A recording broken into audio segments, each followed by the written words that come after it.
Hey guys, what's going on? Welcome to the NutraCast. So I'm here with both co-owners, Zach Durr and Joel Jansen. So basically today I want to talk to them about a little bit about their story and basically how they got started in the supplement industry, how they met, just kind of where they, how they got to where they are now. So Zach, if you want to go over a little bit of kind of how you started opening these stores with Joel, that'd be great. Well, yeah, and thanks for the intro. My name's Zach Durr, co-owner of Nutra. And how we started, well, I guess it's kind of a long process, but we were both really interested in athletics, working out, lifting weights, running when we were younger. And I think for me, it stemmed from sports. My dad was always into working out and healthy stuff before it was cool. And we lived on a farm too, so we're always eating, fresh vegetables and chickens and stuff like that you do at a farm.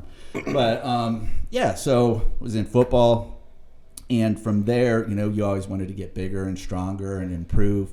And we had a big weight room in our basement, and it wasn't anything fancy. It was a lot of homemade stuff. But I started working out there, got into just trying to maximize results. And when you're living on a farm like 10 miles out in the country, and it's 1990, there's not a whole lot of stuff to do. So my thing I'd get up at 5 o'clock in the morning, work out for an hour. I'd work out for an hour when I got home. I'd work out for an hour before I went to bed, which was probably way, way too much then. But, when you're a kid, it's just, fun. And I was all right in sports and whatnot, but I really liked working out. And, Nick's been in working for us for a long time. He's been in this industry, and it just leads you to like, how can I improve? So I got into different protein powders and things like that, and how to augment your diet to get the best results. And this was in the infancy where nobody knew anything. So you were what, 15, 16 years old at this time, kind of looking at 14. So all the magazines were out. There was no no internet at that time, right? Well, not that I knew of. But no, it was just like eat more protein, Arnold Schwarzenegger type stuff. So what the internet was for weightlifting back then was magazines like Muscle Mag, Flex, Muscle and Fitness. And I think I've told you that I have you have some of the hundreds older ones of those at home. When a new one came out, we'd be at the grocery store and I'm like, I gotta have this, and it'd be Flex Wheeler, Dorian Yates, and then they, later on got into more mainstream stuff, just being fit or sports nutrition stuff, but that was before guys got really, really big. It was like kind of an more of an aesthetic look before the mass monsters. They look good back then. Yeah, they look good. And for us, and I'll let Joel kind of fill us in on his whole thing. That was cool. That was really cool, and it wasn't bodybuilders translated into sports and things like that. But that was fun. Those were fun times. Well, it's just something you've never seen before at that time, right? No, I remember it's very rare at that. And especially from small towns. Yeah. You never saw, if you saw a big guy, like, a bodybuilder type, you're like, holy cow, that's amazing. And now, you can see guys work, they're fit and everything, and it's more mainstream. But for me, I'm 45 years old, seeing that from the beginning to where we are now is, that's a pretty cool thing, But, and I'll let Joel talk about his... So how did you get started in this whole thing? And then if you want to touch on how did you guys meet afterwards? Yeah, for sure. A similar type of story. So he's from Lamar's, Iowa, Midwest Iowa. I'm from Sioux Center. Actually, we didn't obviously know each other back then, which is only like 45 minutes away. So same type of deal, but I had an older brother that was in sports, but not as much as my middle brother. So I would watch him do certain workouts. I'd watch him excelling in sports. How much older is he than you? 2 years. Okay. Yeah, so nothing. So relatively close, but just old enough where you're looking up to him doing what he's doing. Yeah. So like Zach, I started to be like, okay, how can I get bigger, stronger, faster type of thing? Magazines, same type of thing. That's, you just pick up these magazines where people look fit and all right, let's see what they have to say. And Zach and I always joke about it, where some people today complain about a taste of certain stuff or whatever.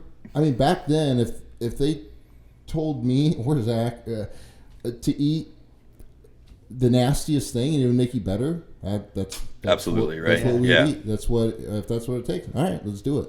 Yeah. So, so then, you start seeing better results and, did well in sports, went to Iowa State and walked on for football.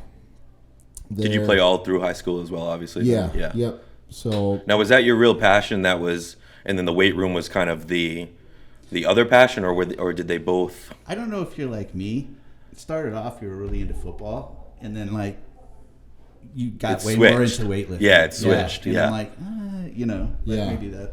Yeah, I was kind of similar. The funny thing is I never watched much sports when I was growing up. Even though I loved playing football, I just didn't really care watching it. I couldn't sit around for that long and sit that still. Yeah. But yeah, I'll just say it. But yeah, the more time you put into the weight room and eating clean, you start getting noticed by other girls. Yeah. And that's ultimately what we all want, is to feel better, look better. That never happened. So like Zach was saying, fell more into love into the working out aspect and yeah, and you could see a change that you could, month to month at that age, you could see a change where, I'm going to concentrate on, running faster, and then your 40-yard dash goes from like 4.8 to 4.6, and you're like, that's cool. Or you put like another quarter inch on your arms, and You're putting something in, you're getting something out. Yeah. And it's happening quick usually when you're young too. Yeah. Well, yeah, because you're starting from zero, So, but yeah, that was pretty cool. And back then, and I don't think it's probably quite as prevalent today. It was all bench press. How much could you bench press? Yeah. I remember I transferred schools in like 8th grade, and nobody cared, like how much can you bench press? That was the big thing, and that was what everybody worked on. Yeah. They judged how credible you were in the gym based on that one lift. Yeah, essentially. And with my luck, I could always squat a lot. Bench press was usually my worst thing. It was still decent. I can't bench that much, but watch me squat. And that wasn't cool back then, which was the most important, probably one of the most important ones. And, back then, nobody did hang cleans for speed, for sports. So, and there's a lot of things with bodybuilding that's great, but there's a lot of sports-specific stuff, too, that we didn't know back then that we probably should have been doing. For sure. So. But yeah, so like I was saying, ended up going to Iowa State, and that's where Zach and I had met. We met on the... Did you guys meet as freshmen? Yeah. Yeah. And actually the dorms, I think they blew them up, didn't they? Yep. They're not there. 7th floor Wilson. Yeah, because I think they were all full of asbestos, so they got rid of them. Yeah, you weren't supposed to touch the ceiling when you were there. Like, nobody touched the ceiling. No way. They'd sway pretty good in a win, too. So you guys were 18, 19 years old coming out, going to college, and you guys got put in the same dorm room? Or just the same floor? Yep. Yeah, Okay. actually, like 3 doors down, or 2 doors down. Yep, that's right. That's right. So how did you guys end up connecting if you weren't in the same? It was just kind of everyone in that area. Well, you guys... we were on the same floor, same dorm. You just start hanging out with people on your floor, so you jive with and whatever. That's who you start hanging out with. And then I had left, and we both majored in exercise sports science. So did you guys have any classes together? No. I usually didn't go my freshman year because I thought it was just enough to play football. Yeah. Yeah. So, well, there's such a big school too. Sometimes you and if you did, there's 150, 200 people in a class. But yeah, and I mean, I think Joel's always been like ripped to shreds and pretty big. So, like-minded people usually, congregate and whatnot. Yeah. So, but yeah, I was always a big fan of. I'd go to class and do what I had to do, but I was a big fan of doing enough where I could still sleep in. Yeah, And I'd schedule classes at night too. I'm a big night person. So, but yeah, then because I remember you came back, and I was like, I'm leaving, and and I don't know if you went to the military, but if we fast forwarded, This was right after you guys got out of college. well, so you guys are both after Joel, I think did like a year or something like that. I think or I think it's just a semester. Yeah, and then he took off and he went to the Marines. So after your first year, you had gone First to the Marines. semester. No way. I was like, Okay. That's a different story about, yeah. So I went to the Marine Corps, came back to Iowa State, and then... I was working at GNC at the time. Part-time while you were in college? Full-time. This was full-time. Well, I worked part-time a little bit. I was most of my part-time job at college was partying a lot. Yeah. So right when after he left, it wasn't quite as much. But yeah, I saw... once I finished there, I worked full-time at GNC. Now, just to go back real quick, right when you got out of school, obviously, being interested in training and working out and exercise science, getting that degree, was there another plan other than GNC that you wanted to do, or what was it at that point? That was during. Yeah. That was during. That was during. I worked at GNC before I even went to Iowa State. Okay. So you already kind of got a gist of that field. Yeah, yep, I was into it. And I think there was a physical therapy school was something. But, I had always struggled, too, with anxiety. I think I kind of developed that when I was about 21 years old, which that kind of narrowed, especially back then, nobody knew what it was, Yeah, it wasn't talked about. Yeah, it wasn't talked about. So that kind of narrowed my focus as well. I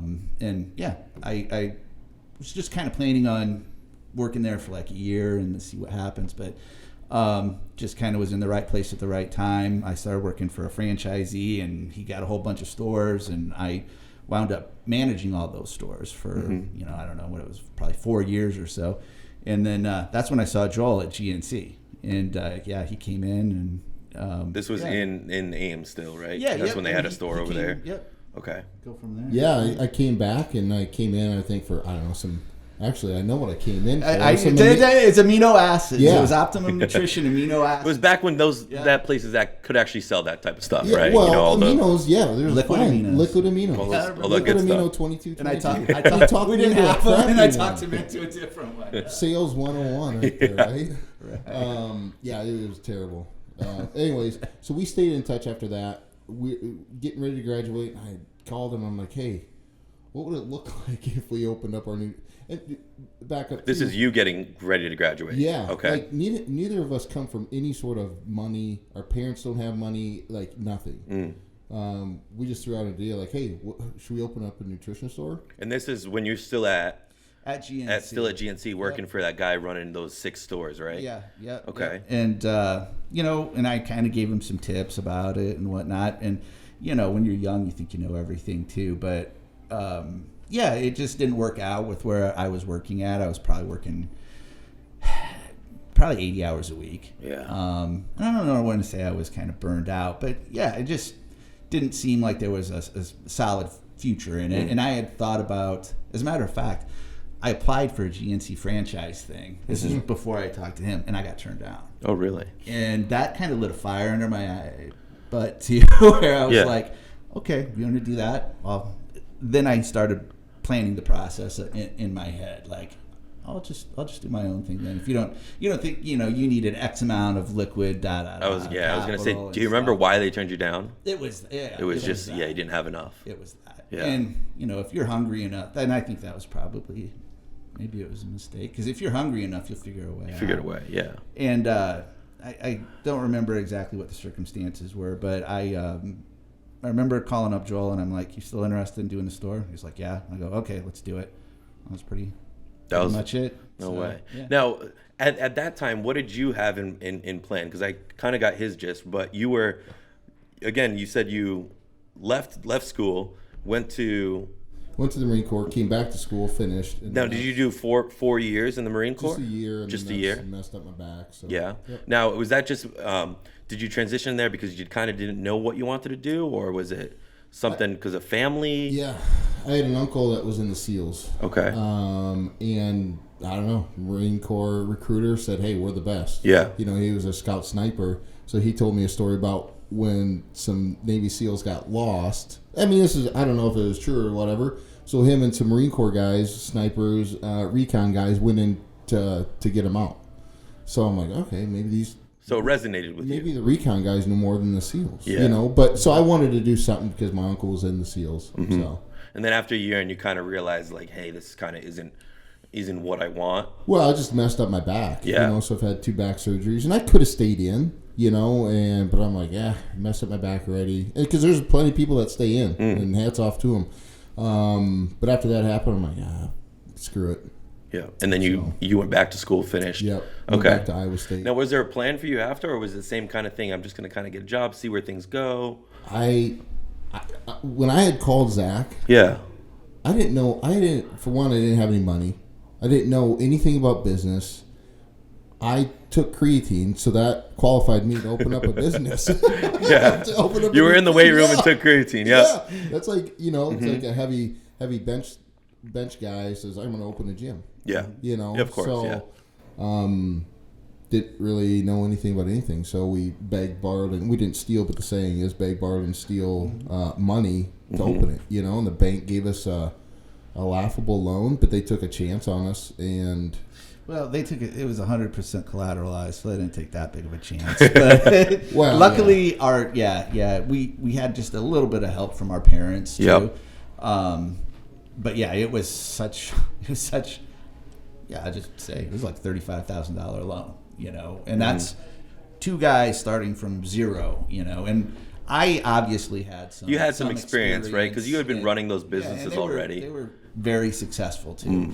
But I don't think we knew enough about it at the time to be like, this other company had a brand name. It was pretty good. They were the only show in town for 50 years. Yeah. And we thought we'd just come in, guns blazing and blow stuff up. And were you confident at that time when you were opening this store? Yeah. Because of the experience you had? Definitely. Right. 100% confident. Interesting, huh? And I think in the context of what we did, I think we were, we did pretty well. But there's, just like with anything, it's never a straight line. There's ups and downs and whatnot. We struggled for 15 years. Yeah, it was. Yeah, and we think that, but I think we were always on an upward trajectory. Mm-hmm. When you start a business, you're not at zero. You're at negative a lot. So the first 5 years, you're just trying to get back. You're trying to get zero. out of the hole. Yes, yeah, exactly. And then from there, you start building, and it's such a slow process. And if something negative happens, if you let that control your mindset, you're screwed. Mm-hmm. And I think that's why, both of us being together, because there might have been times if I was by myself, I would have just been like, the hell. Maybe I wouldn't have, but the hell with it. So when you have each other to lean on and get through hard times, that's a really big plus. Because it was when we opened up, we did fairly good business, and we know how to talk to people. We didn't have the products. What year did you guys end up opening up? Was it 2000? August 11th. I think August 11th, 2004. That's my birthday. Yeah. There you go. Yeah, Lucky day. so. I picked the right company. Yeah. I remember too. It was probably like 30 days, and I'm like, can we just get $400 in sales in one day? Because I was used to doing a lot more than that, and it's never really been about that. It's helping people. But yeah, you're starting from ground zero, so it was a learning process. So when you guys were going through the process, right, of okay, you guys call each other on the phone, you both say yes. What's the game plan, right? Because this is totally new to you. So as far as getting the lease, where to find manufacturers, like that's all new. So is this all just kind of flying by the seat of your pants type of deal? And I knew where we could go to get products and whatnot, but at that time, this is close to 20 years ago. We had to be one of the first places. Maybe there wasn't a lot of people that were just starting their own nutrition stores. There were It's not like it is GNCs, today. right? That was pretty much. That was it. Yeah. Or GNCs or GNC franchises, and you were coming right off when everybody was selling, all the pro really hormones, suspicious products. Yeah, and that was easy money. But we came up with our own product line. Terrible labels, good formulas, but a lot of it was just private labeled. Yeah. They really because our own label came later, as far as like having exclusive. So when you say private label, explain that to some of the the listeners. What do you mean by that? Well, if there was a company that you trusted and they had a good product, you could utilize with them their on, stuff basically developing your own product. Because the whole infrastructure for making your own stuff really wasn't in place then. So that's what we did, and that we still relied on everybody else's products too. And we met, that being said, we forged some really good relationships that allowed us to succeed later on too. So that's all part of the process too of growing out of a certain area where you're at, is making relationships and networking. Absolutely. Yeah, it's a small industry. It is not so much anymore. Yeah, now it's, I think, it's larger, but I think with the advent of the internet, if you don't have all your shit wired tight, you're in rough straits because with the internet and whatnot. Yeah, and to go back like on how just what was the plan? Well, we didn't really have a plan. We've never signed a lease, so you just call the number on the building, right? Mm-hmm. And our whole thought process is, and it still is, it's like, okay, somebody has done this before us, so it's not like we're the first people, Absolutely. For what we were doing. All right, we just got a quick disconnect there. So let me just pick up back where we left off, and we were just touching on you guys got your lease all set up. So tell me about the next 5 to 10 years of building the NG Nutra line. Sure. Well, I think we'd fast forward from the time that we started our retail stores. It was about probably 10 years before we were really comfortable with starting our own product line, because we had seen previously, there's a lot of what's the word I'm looking for, ingredients that probably not the best. Our fluff. Yeah, our fluff. So we wanted to create products based on our experience through our retail stores, what we had heard from people, what they were needing, because not everybody wants to be, a super big bodybuilder. Yeah. So to be fit or to do something for sports or, for work, those all require different formulas, the different combinations of ingredients. So that's kind of where our starting process was with the creating our own brand, which was NG Nutra. Yeah, like Zach was saying, just based on customer feedback, what people were liking and what they weren't. And this is, the industry started really blowing up, I don't know, probably 10 years ago, even 8 years ago. So more and more companies getting into the game and so forth. Well, I'm not saying there's not other good companies and products out there. Ours are just the best. But it's when the customers aren't happy, that's when, Zach and I was like, okay, what do we do? What's it look like? Once again, how do we start our own product line? We know the ingredients, we know what they do. And the other thing is, what people don't understand is in math, 1 + 1 = 2.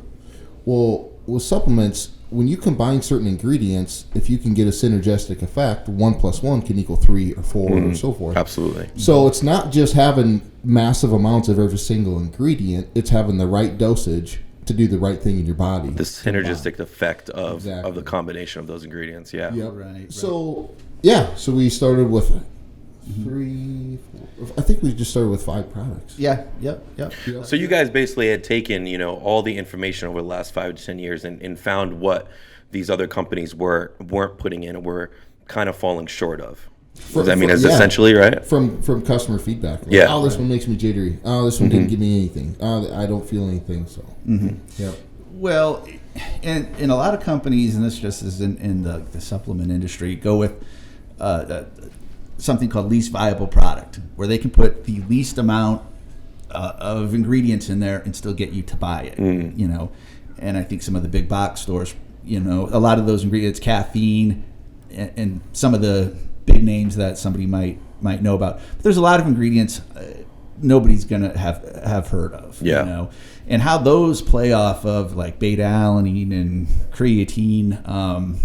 There's just complicated effects on how all of those work together. And I think we have a pretty decent background in biology too, and we're almost like have learned a lot of this stuff over the years as well. I mean, over 20 years of reading and researching and working with other companies to develop ours, or other people to develop our products as well.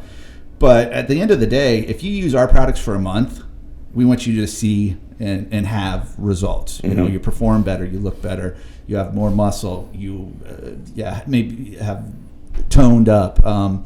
Not just the feeling right away that when you take it, because anybody can kind of fake a feel, right? You can fake a feel with a lot of caffeine and a lot of stimulants. And a lot of the results you're going to see, that you're not going to really feel those. It's subtle over the long period of time. And one thing too, going back, Zach had mentioned about relationships, that started years and years ago. That was another thing, forming those relationships early on, because a lot of those people that we used to get products from, they started, same thing. They started moving along in the industry, and then they'd start their own manufacturing. Well, we knew them, we trusted them, and the other thing is what I always tell a lot of people, it depends on where the manufacturer sources stuff from too. That makes a huge difference. Yeah. So we pay more for our raw ingredients, and hence they work better. So, and something we've always tried to emulate in our whatever business dealings would be integrity as well. Like, if we say something, that's what we're going to do. You know, always do the right thing. Which is not cutting corners as well. For sure. And I think Nick does work for us too, and hopefully you've kind of maybe have seen that. Absolutely, yeah. I feel comfortable recommending the products to anyone, as far as regarding any type of result that they're looking for. Yeah. Now, what would you guys say? What type of products do you carry for each customer? Right? I mean, you said that we're not specifically for the bodybuilders, but we do have products for them and everything like that. So, what kind of line of supplements would we carry to help people out? Go ahead. Yeah, so and some of that depends on their training too, yeah, right? Absolutely. Zach could take creatine and be a bodybuilder. I could be, I'm not a girl, but I could be a bikini model and take creatine. So a lot of it depends. Could be an endurance athlete. You could be, absolutely. A lot of it depends on training as well, and what they're eating, how much they're eating, and so forth. If they're looking to gain weight and so forth. But yeah, so we've got 3 different pre-workouts. Actually, we've got a 4th one coming out.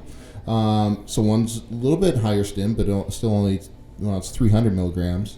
That's per 2 scoops. It's got more amino acids in there than some of the other ones, so then it's better recovery and better endurance. We have some that's more nitric oxide boosters, so more pump, more nutrient delivery. So it depends on the type of workout that they're doing as well to figure out, okay, Nick wants a better pump. Yeah. All right, what do we do for ingredient-wise? Zach wants endurance. This person wants this. All right, then we base those goals and results off of what we put into the products. Okay, that makes sense. Yeah, I mean that's a good way to put it, especially with the pre-workouts, right? Because you have so many different types of workouts that you could do, and one pre-workout isn't specific to all those different types of activity. Well, when you're doing 4 to 8 reps, as you know, Nick, Nick's a national level bodybuilder. When you're doing 4 to 8 reps and resting 3 minutes between sets, that requires a totally different supplement than 13 or 12 to 15 reps resting a minute between sets. Absolutely. Those are 2 totally different workouts, which require totally different ingredients in order to accomplish your goals or to increase performance. So and I think that's definitely what would set us apart as well, because we have MO90, which might be a little bit better for your 8 to 12 reps with recovery, pure muscle builder. UP94, which is that your favorite? Yeah, that's my power and strength one. That's the one I prefer always. Yeah. So there's different ones based on different characteristics, and then one of our most popular products is called TB16, Thermal Burn 16, and it's not necessarily a pre-workout. That's not to say you couldn't use it as a pre-workout, but we developed that for today's busy lifestyles. Most people are stressed out, or they require more motivation. That's what that product is for, and that's why we developed it. A daily because there's a lot of energy drinks out in the market, obviously, but one thing again, what we kept hearing was people are crashing off of them. They feel good for 30 minutes and then they get a crash and so forth. So combining once again certain ingredients to make some of the stimulants last longer, as well as certain nootropics to help with the concentration, positive mood support, the focus, along with the clean energy. So that's been, it's been a solid product. It's basically, I like to explain it. I said it's basically what you expect to get out of an energy drink, but don't, right? Everyone drinks an energy drink to get the focus or to get a little bit of appetite suppressant, but they end up getting a crash and they end up getting none of those, essentially. I can't, nothing for it, but I can't drink energy drinks. They make me... We drink these amino energies that have 100 milligrams of green tea just for some flavor. Yeah. So, but TB16 is kind of like the Goldilocks zone. It's not too strong. It's not too weak. We include fiber, different precursors to neurotransmitters that replenish stress hormones, and the fiber controls your blood sugar. I mean, we can go over and over and over it, but it's really a multi-use product. I feel like yeah, there's so many different uses that can be used for. So yeah. Yeah. So what do you guys have planned in the future for NG Nutra and the line of supplements coming out? For sure. So the things, we got a lot planned for the future. We see our retail stores do well, and the funny thing is now as we've developed more of our own product line, and we have a bunch more coming out, all health series, athlete series with various things in there. But we just designed we didn't design it. We hired a design firm to totally reshape how retail in general is done and what a retail store should look like. So we got a store in West Des Moines opening in West Des Moines, Iowa, for anyone wondering. For sure by May, if not April. Okay. And then that'll be our first one to start really launching the new concept. So awesome. Yeah, definitely. And we're just trying to reach out to more people as well and have them get to know us as a company as well, because that's something that we did for 17 years previously, was talk to people and build relationships, and that's probably the most important thing to us as well, is connecting with our customers. But yeah, we're very excited about our opportunities for new retail locations, and we've been working hard on our online presence as well, which that's kind of like the new newspapers and radio stations and whatnot too. It's the wave of the future, which we've kind of, since I was 25, have grown up in the whole online space now, which is really interesting to me. But yeah, the retail space, for getting to know people and one-on-one and forging a lifelong relationships, that's super important to us. Absolutely. Yeah, so it was really nice just getting to talk to you guys and kind of getting to share your story, right? Because I didn't even know how you guys met. Like, I knew the gist of it, but it was really nice just to kind of get a feel for where you guys came from, how the situation started, how the company started, and kind of what the direction, is here in the future. So I appreciate it, guys. Thank you, Joel. Thank you, Zach. Well, thank you, Nick. Yeah, thank you, guys.